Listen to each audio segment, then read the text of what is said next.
Iglesia querida, hemos estado predicando, ¿cierto?, estos últimos domingos, y le agradezco al staff que me pueda, muy bien.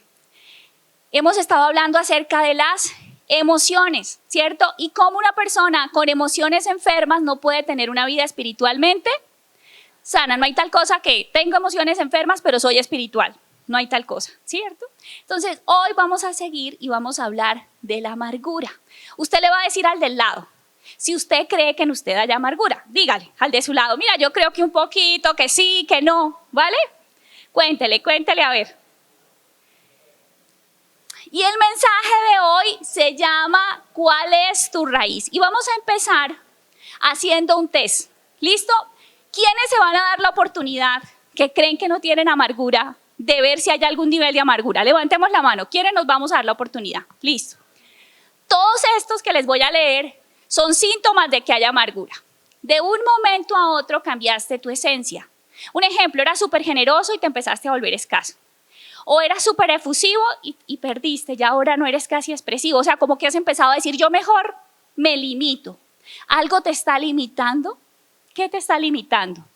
Una manifestación de amargura. A veces tienes estallidos de ira o reacciones desproporcionadas. A veces experimentas como, ay, a mí eso ya no me importa. Antes te metías y todo, y ahora es, ellos verán qué hacen.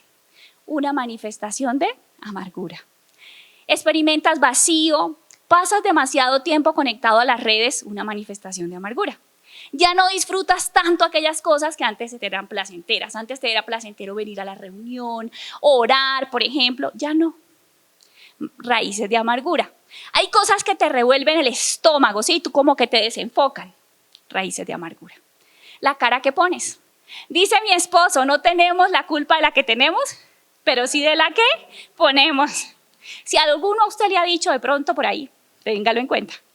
El aislamiento, o sea, te has empezado a aislar de personas, de familia. La queja, la crítica, el chisme, todo esto no es porque hay, porque es que a mí me gusta, no. Es porque hay amargura, inconformidad con el estado actual. Si estuviera casada, sería más feliz. Si estuviera soltera, sería más feliz. Si estuviera flaquita, si estuviera más gordita, ¿sí? Cuando no te gusta tu cuerpo, no te gusta cómo eres. Imagínense que en estos días me contaron un chiste, ¿sí? Me dijeron, Patricia, te voy a contar un chiste buenísimo. Tan bueno que se te van a caer las nalgas de la risa. Yo dije, no, pues cuéntamelo, sí, yo estaba emocionada. Entonces la persona llegó y miró atrás y me dijo, pero ya te lo contaron, ¿sí? Entonces yo le dije, eso es lo que hay, ¿cierto? Eso es lo que tenemos. Pero a veces nos sentimos amargados. ¿Por qué? Por el cuerpo que tenemos. Si usted no acepta una parte de su cuerpo, hay amargura. Cuando hay mucho control, hay amargura. Todo sería mejor si lo hacen como yo digo, amargura. Y por último, cuando ya no disfrutamos la presencia de Dios. Cuando usted dice, me es difícil orar, eso no es porque sí, es porque hay amargura. ¿Listo? ¿Hicieron el test? ¿Niveles o no niveles? Listo. Entonces, dice la palabra de Dios en Hebreos 12, dice, miren bien, ¿por qué? Porque la amargura es algo que se esconde. Le dice, ¿usted es amargado? No, yo no, si parezco un ponqué, me sonrió todo el tiempo.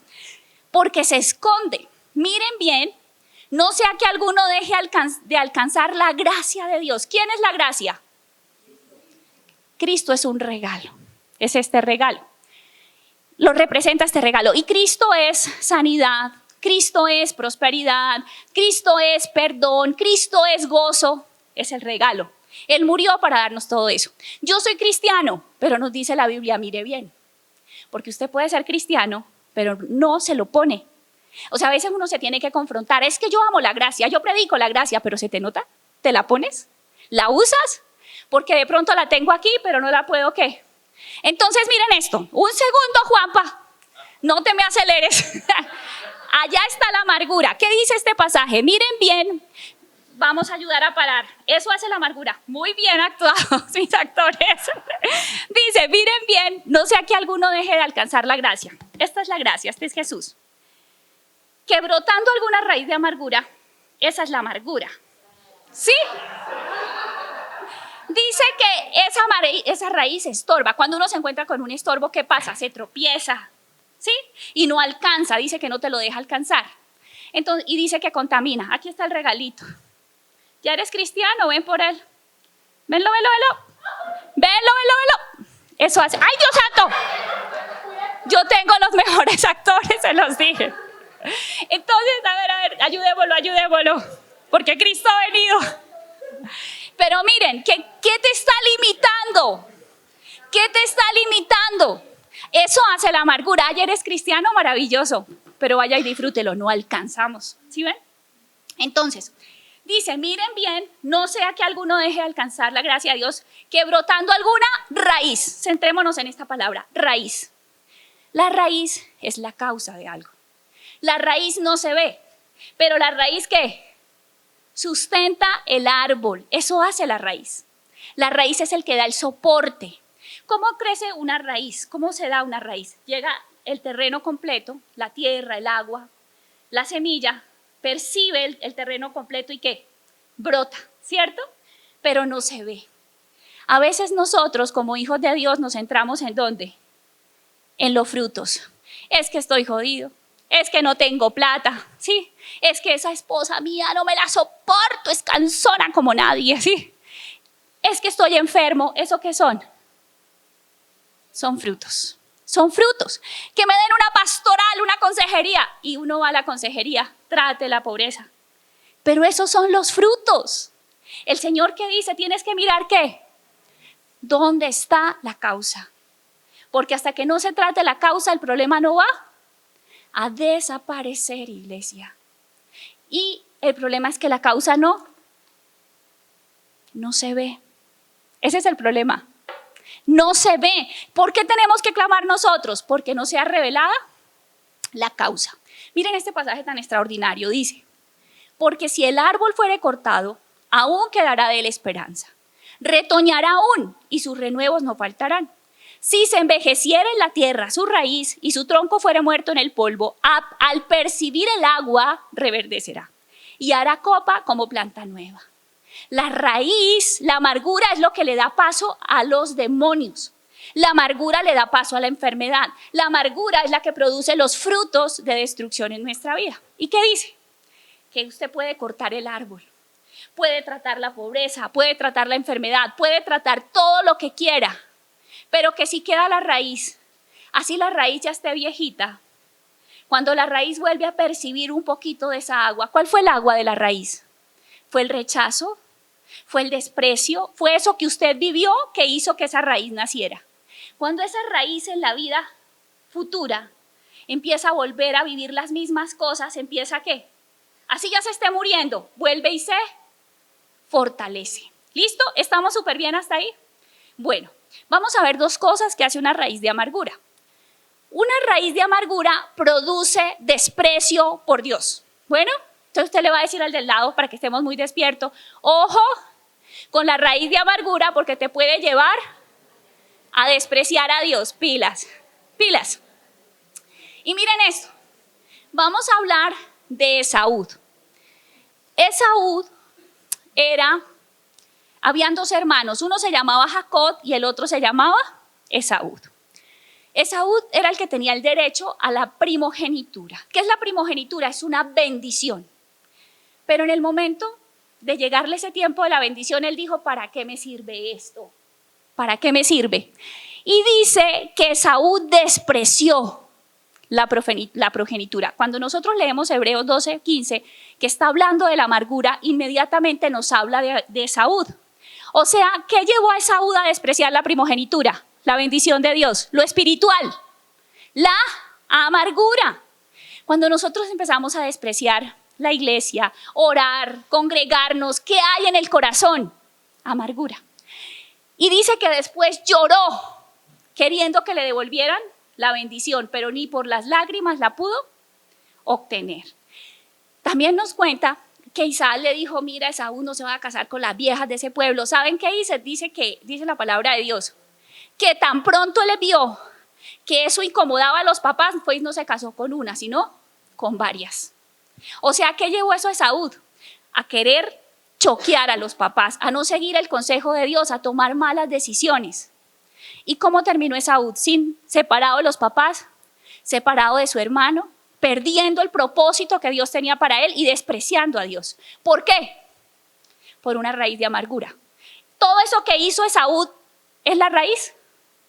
¿Cuál era la raíz? Imagínense que Rebeca, el consentido de Rebeca era el hermano de Esaú, Jacob, y era un perezoso, ¿sí? Y entonces Esaú era el cazador y llegaba con la caza, era el que trabajaba y veía al otro perezoso ahí, ¿sí? Y Rebeca le decía, espera, le hago el guisito, papito, con lo que cazó el otro. ¿Eso es injusto? Claro, ¿eso da rabia? Y le digo aquí a los jóvenes, que las amarguras que tienen con los papás no les terminen llevando a despreciar a Dios. No vale la pena, no vale la pena. Ojo que ya tu corazón no quiere orar, revisa tu corazón. ¿Cómo estás con tus papás? ¿Cuánto te va a costar eso? ¿Era injusto que Rebeca fuera así? Claro, era injusto, pero le costó muy caro a Esaú ese camino. ¿Listo? Segundo, consecuencia de la raíz de amargura. Una raíz de amargura produce muerte y traición. Imagínense, Alex nos predicaba el domingo pasado acerca de David. David era un excelente rey, pero era un mal papá. Y entonces David tenía una hija y otro hermano la abusó sexualmente. Y David se quedó como, no hizo nada. Y otro hermano de esa hija se enardeció y dijo, o sea, para pararse del atril sí sirve, pero para mostrar en la casa lo que es correcto, sí no. Eso fue lo que él empezó a decir, pensando en un pastor, ¿cierto? Y él empezó a decir, esta es la empresa, sí es la luz, pero acá es la oscuridad. Y su corazón se empezó a llenar ¿de qué? De rabia con papá. Pasaron años y parecía que todo estaba bien entre este hijo que se llamaba Absalón y David.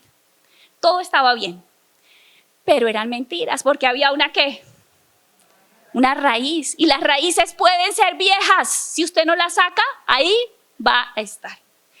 Y dice que Saúl empezó a pararse en las puertas de la ciudad y le decía a la gente, mira, ese rey no tiene tiempo, pero yo sí. Ese rey no le importa hacer justicia, pero yo sí. Pilas, a veces nosotros empezamos a hacer eso. Puede haber ¿qué? Yo soy mejor, una raíz de amargura. Y dice entonces que llegó el momento donde Absalón dijo, este no sirve de rey, porque la amargura te lleva a despreciar a las personas. David había cometido errores, es cierto. ¿Era incorrecto lo que había hecho? Claro. Pero este se llenó de odio. Entonces nos dice la palabra de Dios que Absalón decidió dar un golpe de estado. Y fue y buscó, él dijo, no puedo solo. Necesito al mejor consejero que tiene mi papá. Y el mejor consejero de David era uno de sus mejores amigos. Imagínense que era un profeta que dice que era tan lleno de la sabiduría de Dios que no se hacía nada sin consultarle a él.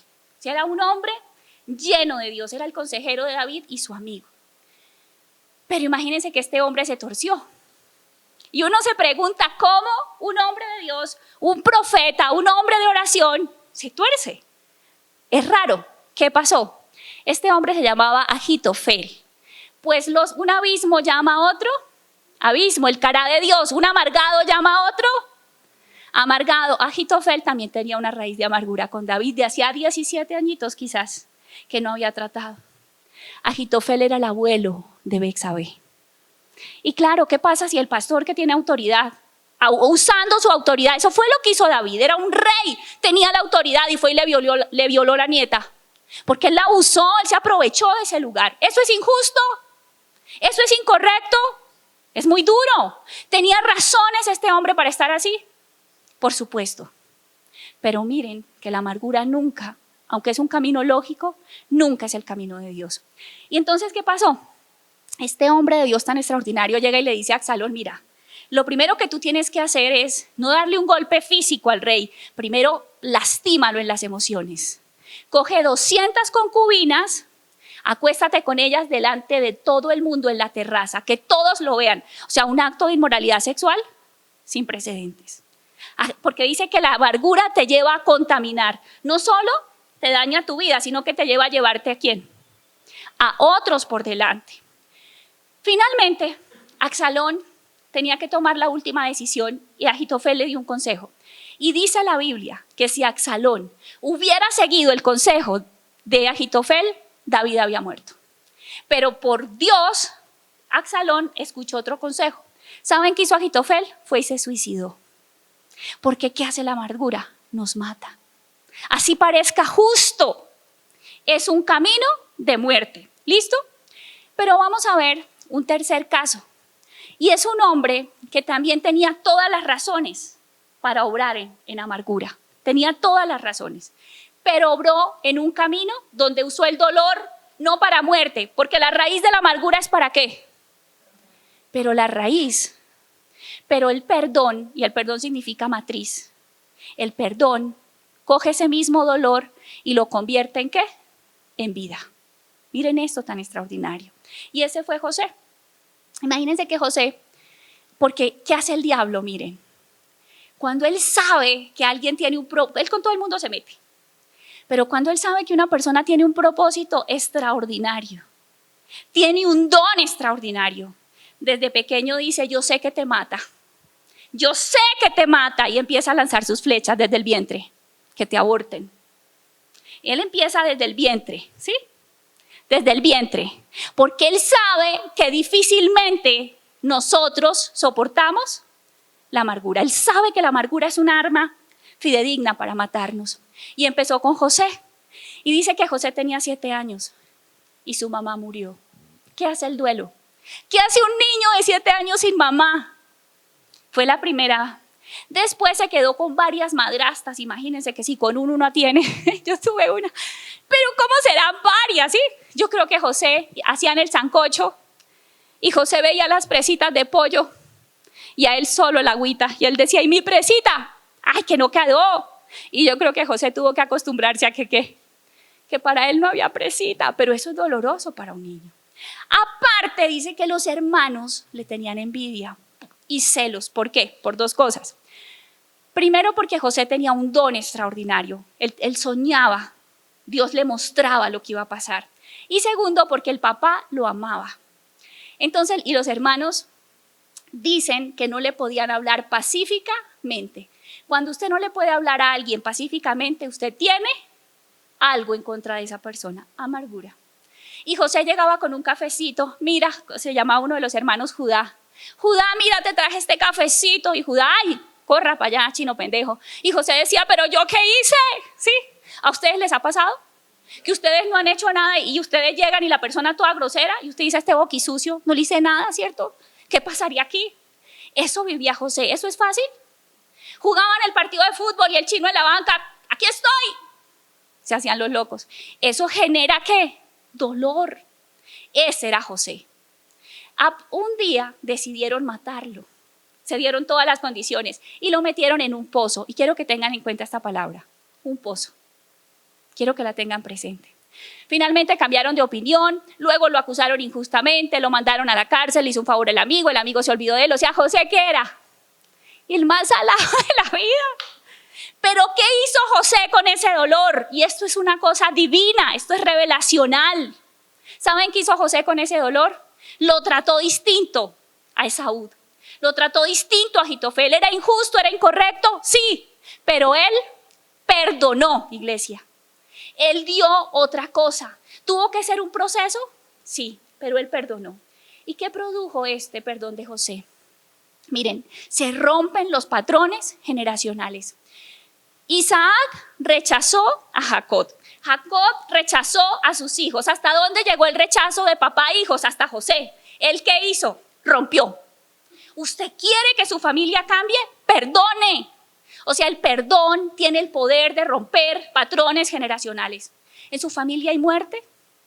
¿En su familia hay envidia? ¿En su familia critican? ¿En su familia son bien chismosos? ¿Usted quiere romper eso? Perdone. El perdón tiene el poder de romper patrones generacionales. ¿Qué más hizo? Los que le habían hecho daño, que eran los hermanos, José les dio bien. Y dice la Biblia, ¿qué bien haces si les das bien a los que te aman? Cuando usted le puede dar vida a los que lo aborrecen, quiere decir que ¿qué? que usted está alineado con el corazón del cielo, porque el cielo eso es gracia, darle a los demás lo que no se merecen, darles amor, darles perdón. Entonces miren esto. Y por último, se cumplió el gran propósito, no, faltan dos, se cumplió el gran propósito. Cuando le pasó todo eso a José, él les dijo a los hermanos, miren, no estén tristes de haberme querido matar, de haberme aborrecido, de haberme menospreciado, tranquilos, porque para preservación de vida, escuchen esta palabra, vida, me trajo Dios a este lugar. ¿Saben qué pasa? Cuando nosotros cogemos el dolor que Satanás quiere usar para sepultarnos y lo llevamos a la cruz y nos permitimos convertirnos en un vientre que da vida y no muerte, ¿saben qué pasa? Hay vida para muchos. Hay vida, así como la amargura contamina a muchos, pues la vida que se genera en el vientre del perdón también le da vida a muchos. Miren, José tuvo que sufrir muchas cosas, por ejemplo, las burlas, como ese chiste que me echaron a mí, ¿cierto? El espíritu de burla. Todo eso le tocó perdonarlo, ¿a quién? A José. Muchas cosas, tuvo que aprender a vivir muchas cosas. Pero lo último que hizo el perdón es que José había perdido a su papá. Porque ¿qué quiere hacer la amargura? ¿De quién te quiere separar? De Dios. No hay tal cosa que yo esté amargado y que yo tenga una buena relación con Dios. Mentiras, mentiras. Te quiere separar de Dios. Cuando José pudo perdonar, ¿a quién recuperó? A papá. Eso es lo más grande. Entonces, ¿cuál es la solución, iglesia? Acuérdense que hablamos de las raíces, ¿cierto? Y quiero que miremos este versículo. La solución es perdonar. Regálame el versículo, Joe, porfa. Dice la palabra de Dios en Jeremías: mira, hoy mismo te doy poder sobre naciones y reinos, para arrancar, para arrasar, para destruir y demoler, para construir y para plantar. Un paréntesis. Yo les hablé de algo. A José lo metieron en un foso, ¿cierto? ¿Por qué lo metieron? Porque le tenían ¿qué? Celos y envidia. ¿A quién más metieron en un foso de los leones? A Daniel. Porque le tenían celos. Él no había hecho nada malo. Porque tenía un espíritu superior, porque tenía un don superior. ¿Saben qué tiene el celo? ¿Saben qué tiene el que te envidien sin causa? Tiene la capacidad de meterte en un pozo de muerte. Pero dice el Salmo 41, puse toda, no una parte, puse toda mi confianza en Jehová. Y Él se inclinó a mí y escuchó mi oración. O sea, miren, el celo tiene un poder tan dañino y tan satánico para matarnos, para matar el propósito. El diablo que quería matarle a José, su propósito, el plan de salvación que Dios tenía para un pueblo. Eso tiene el celo. Cuando a ti te envidian y cuando a ti te celan, o cuando tú envidias y cuando tú celas, ese poder está en ti. Pero ¿qué es lo único que tiene más poder? Puse toda mi confianza en Jehová. Cuando yo digo, bueno, este me pudo haber hecho esto, pero este no me destruye, Dios es más grande. Señor, esto me ayuda bien. Esto es doloroso, pero esto me ayuda bien.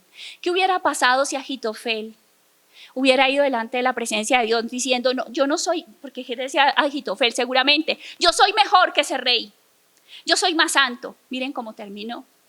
¿Qué hubiera pasado si él hubiera dicho, Señor, ayúdame? O sea, odio a ese hombre, lo aborrezco, no lo puedo ni ver. Sí, ayúdame con esta soberbia, ayúdame con este orgullo. ¿Qué hubiera pasado?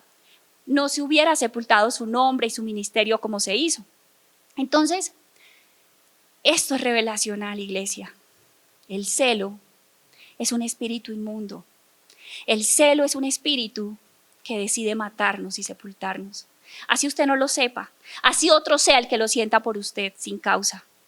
Pero lo único que tiene un poder tan fuerte en la vida para destruirlo es que usted ponga su confianza en Dios. ¿Y cómo se evidencia que usted tiene confianza en Dios? Cuando usted dice, yo perdono.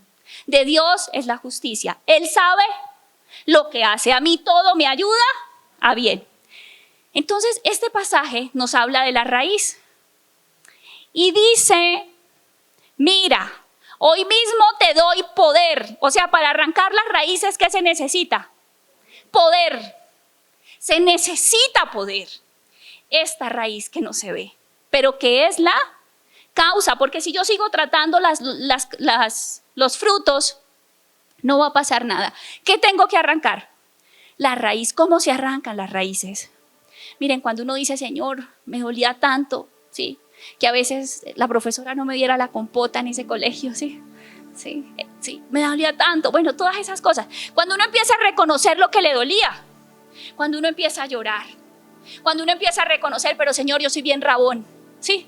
Pero me delico con todo eso, me dicen algo y me pongo como una serpiente, ¿sí? Señor, qué jodida estoy porque soy así. Eso es, así se arrancan las raíces. Yo empiezo a ¿qué?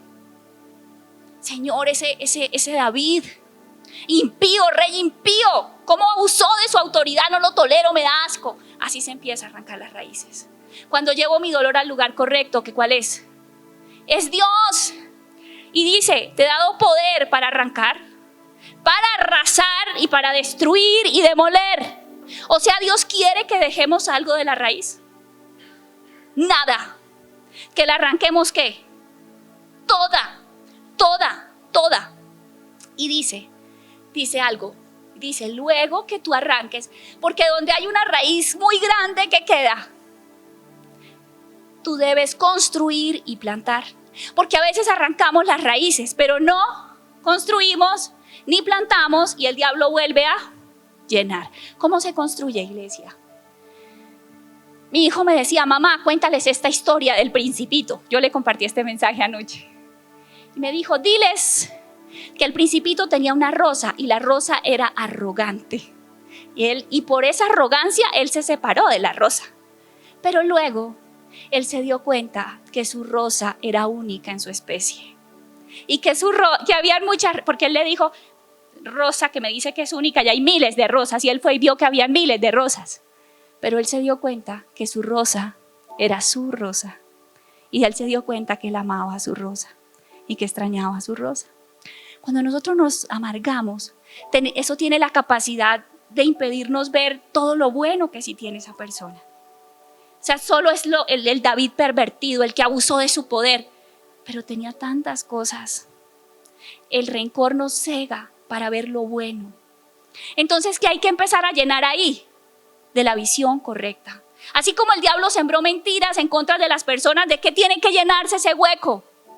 De la verdad. Y algo muy importante, miren, para eso está el coles, para eso está el proceso de la iglesia. Uno tiene que llenarse de la verdad. ¿Cómo más se llena ese hueco? Orando por esa persona. Bendígala hasta que a usted le duela, ¿sí? O sea, Señor, gracias por esta persona, y bendígala, llora y intercede como si fuera su problema. Haga actos de amor. No siempre el perdón implica que una relación se restaure, no siempre. Pero a veces implica que la relación se restaure. Si la relación se restaura, ¿usted qué tiene que hacer? Siembre amor. Miren, a veces yo le decía a Alex un día, mire, esa persona no la perdono porque no reconoce. Si reconoce, me pongo como una seda. Todo cambia en mi corazón. Pero los hermanos de José, unos nunca reconocieron. O sea, ¿vas a tomar el camino de Ahitofel porque otro no reconoce? ¿Vas a terminar en muerte? No, el perdón es tu decisión. No importa si el otro cambia o no cambia. Si se da cuenta, pero es que yo quiero que venga de rodillas y me diga, me equivoqué. No, amores, hay personas que nunca van a venir, ¿sí? Pero el perdón es una decisión tuya porque tú tienes a Cristo. Y miren, acá les quiero contar algo. Hace un tiempo tuve una visión orando y el Señor me mostraba que había una raíz de amargura en mi corazón. Y era acerca de algo que ya yo había sanado mucho. Y miren, cuando usted arranca una gran raíz en un jardín, ¿puede dejar de arrancar raíces? No. Los que son jardineros saben que tienen que estar, ¿qué? Constantemente. Uno se cepilla todos los días. Todos los días nos ofenden. Todos los días hay que arrancar raíces. Y Kalel también me dijo, mamá, en el Principito hay un planeta que si se arrancan las raíces todos los días son suavecitas, pero si se dejan de un día para otro se vuelven fuertísimas. Y si se dejan crecer mucho, explotan el planeta. Diles eso. Fue mi hijo el que les mandó esa razón. Entonces, así son las raíces. Y yo había arrancado muchas raíces frente a este tema, pero un día en un tiempo de oración Dios me mostró una escena de una película. Y yo me fui a ver esa escena de esa película. Y era un papá que le habían matado a su hijita pequeñita. Y él no había encontrado su cuerpo. Y no la había podido sepultar. Entonces yo le dije que tiene que ver esta escena conmigo, Señor. Y entonces él me acordó, el día que mi mamá murió, ella estaba en otro país. Yo en un año hice quizás 3 veces la solicitud de visa y no me la dieron. Yo vi la sepultura de ella solita en internet hasta que estuvo en la funeraria. Pero cuando se la llevaron al cementerio, yo no lo vi. Y el Señor me dijo, hay una raíz muy profunda de amargura ahí. Yo le dije, bueno, y yo empecé a orar y de pronto empecé a llorar. Lloré quizás 5 horas sin parar. Y el Señor me acordaba que cuando mi mamá murió, después de que ella murió, yo dejé de llorar. Yo dije, ya pasó, se acabó. Y cuando mi hermana me quería hablar, ay, mira que mami, yo le decía, déjela en paz, ya está en el cielo, está feliz. Yo no le permitía ya hablar del dolor. Y entonces ese día el Señor me dijo, hay una raíz, descúbrela. Y yo empecé a orar.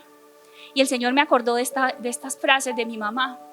Ella me decía, como esa visa no se la dan, de hecho la última visa no me la dieron, o sea, ella se murió y después fue que llegó la respuesta. Ella me decía, véngase por la frontera, véngase por la frontera. Y yo tenía 8 meses o 7 meses de embarazo y no me dejaron, nadie me dejó, yo me quería ir. Yo estaba desesperada y ella me decía, no me puedo morir hasta que yo no te vea. Y entonces ese día yo le dije, Jesús, yo necesito sanar esto.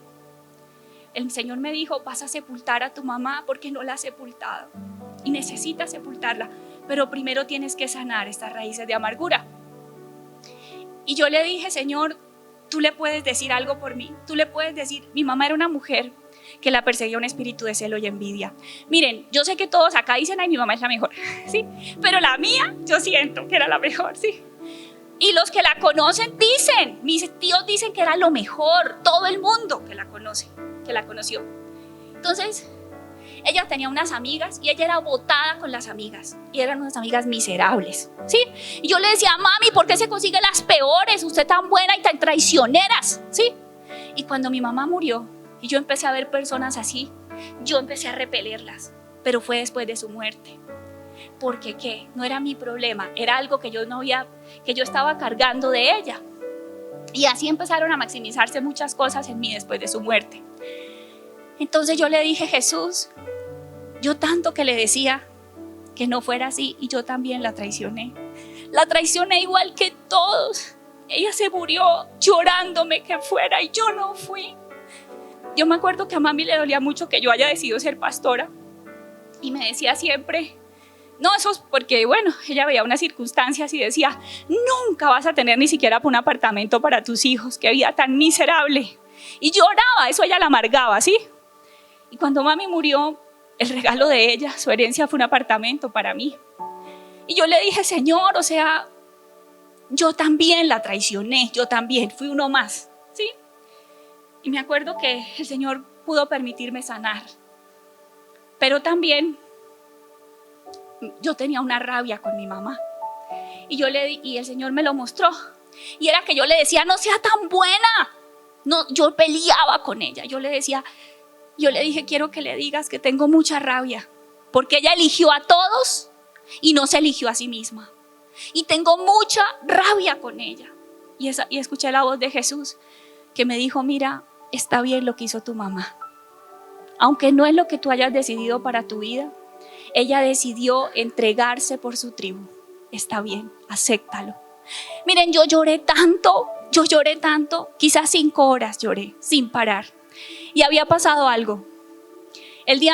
Unos días antes, quizás una semana que mi mamá muriera, yo tuve un sueño. Yo la soñé con una camisa azul clara, con un jean en un pastal, con sus muletas, corriendo, feliz como una niña. Y mi hermana tuvo la misma noche, el mismo sueño, en el mismo pastal y con la misma ropa. Cuando yo le conté el sueño, mi hermana me dijo, soñé lo mismo. Yo le dije, Mona, Dios nos mostró el cielo, mami va a partir. O sea, yo entendí que Dios estuvo conmigo en medio del proceso de la enfermedad y de que ella partiera. O sea, el Señor empezó a mostrarme, yo estuve contigo. Yo había perdido de vista cosas. Entonces ya llegó el momento que Él me dijo, ahora sí, la vas a sepultar. Hace 8 años partió, pero tú no la has sepultado. Y vas a llorar. Y pasó esto tan extraordinario. En el momento, a mí se me había olvidado todo lo bueno de mi mamá. Estos 8 años, el diablo por la amargura me había robado sus sonrisas. Mami era una mujer vulgar, ¿sí? O sea, yo era súper amargada, ¿sí? Y ella hacía unos chistes groserísimos y a mí me encantaban, ¿sí? Y ella entonces, si uno estaba así todo serio, ella llegaba con sus vulgaridades y lo hacía reír. Hacíamos fiestas y todos en la casa súper amargados. Y ella bailaba con la escoba y nos invitaba. Cuando todo era gris, ella se reía. Y miren, ustedes yo no sé si han escuchado que cuando las personas se van a morir vienen muchas escenas. A mí me empezaron a venir escenas desde los 5 años con ella, todas buenas.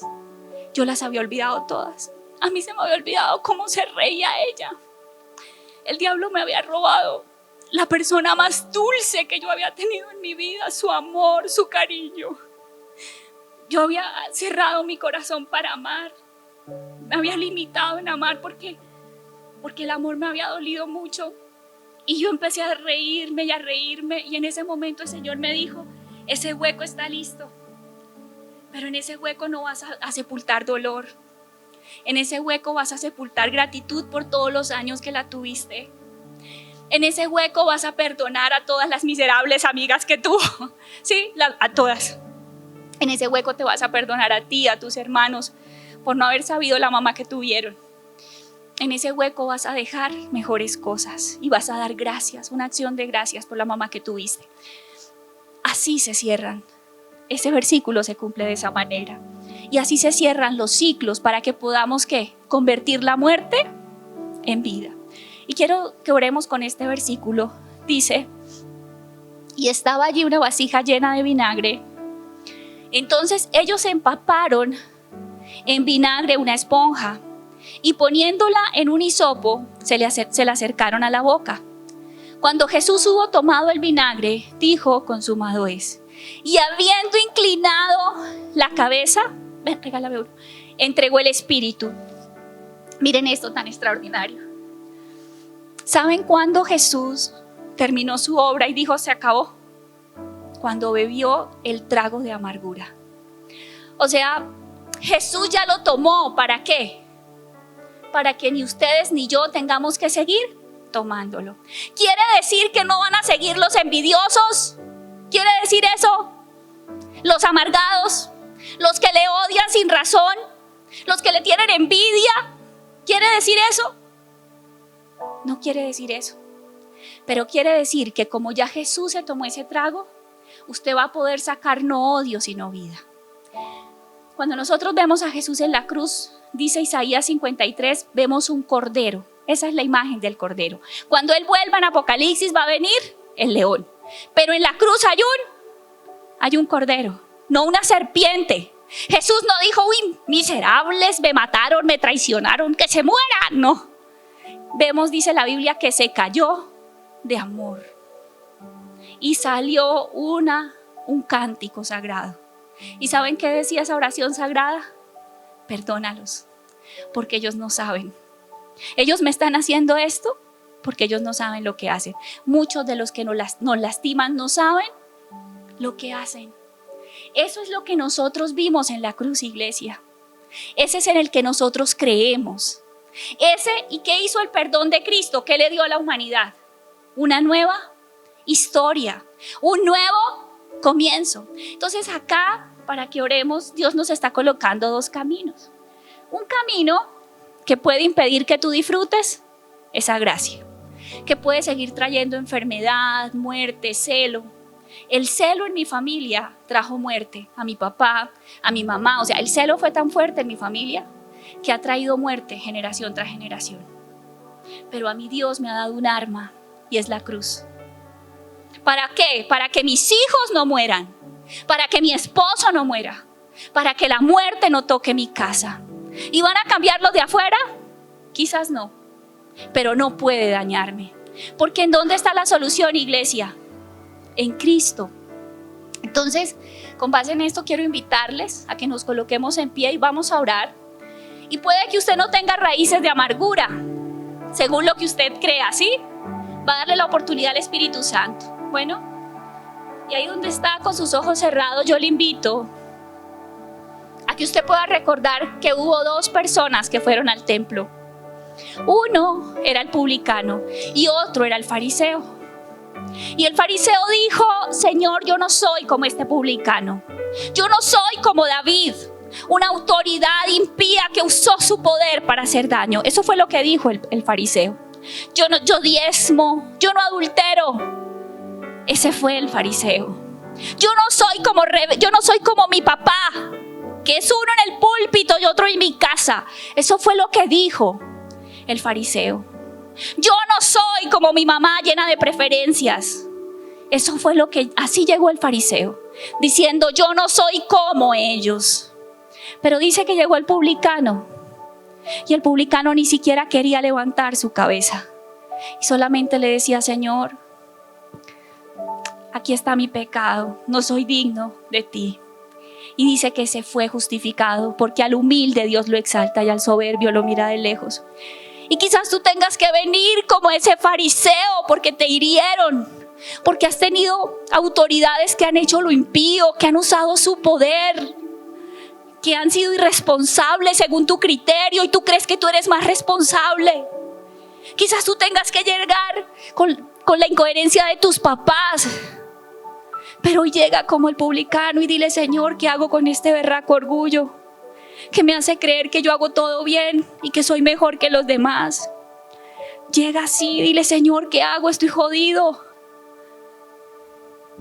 Estoy jodido con mi arrogancia, con mi superioridad moral, con mi odio, con mi desprecio. Dile: Señor, aquí estoy. Dile: hoy vengo, Dios, a que me muestres qué raíz de amargura hay. Dile al Espíritu Santo que en este momento te muestre a partir de qué momento tú empezaste a cambiar. ¿En qué momento ya se te olvidó reír? ¿En qué momento olvidaste a las personas que amabas? Dile: muéstrame, Espíritu Santo. Muéstrame si me avergüenzo de mi casa, de lo que soy, de lo que tengo. Ahí hay amargura. Ahí hay amargura.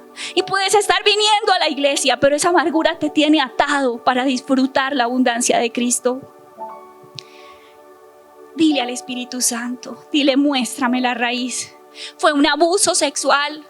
Fue el dolor que le viste vivir a tu mamá desde niño, como era mi caso.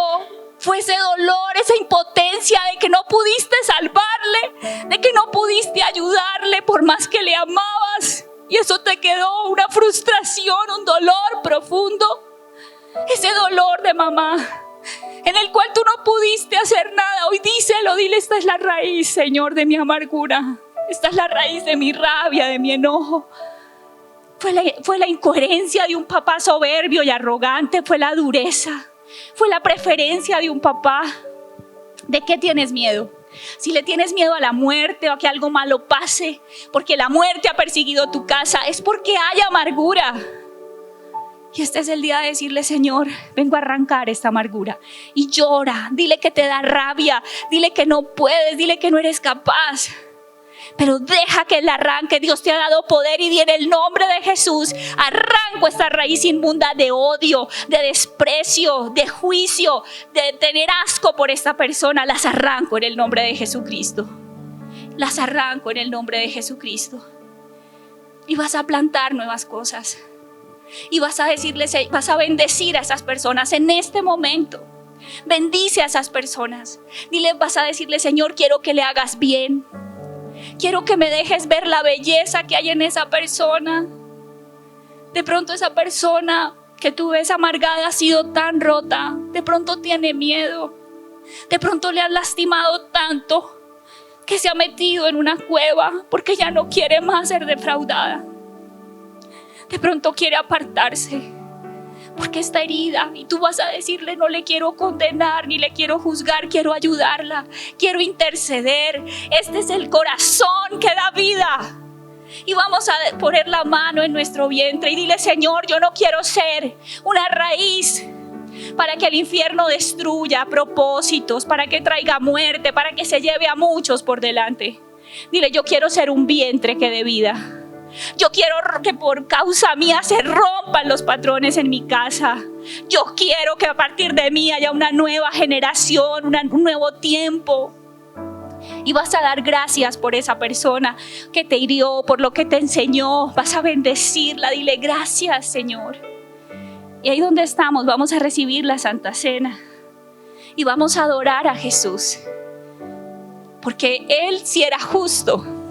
Él sí hubiera podido llegar a decir: ay, es que yo, santo, inmaculado. Pero Él no hizo eso. Él, como un cordero, bajó su cabeza. Él, como un cordero, cerró su boca. Él, como un cordero, se dejó amarrar.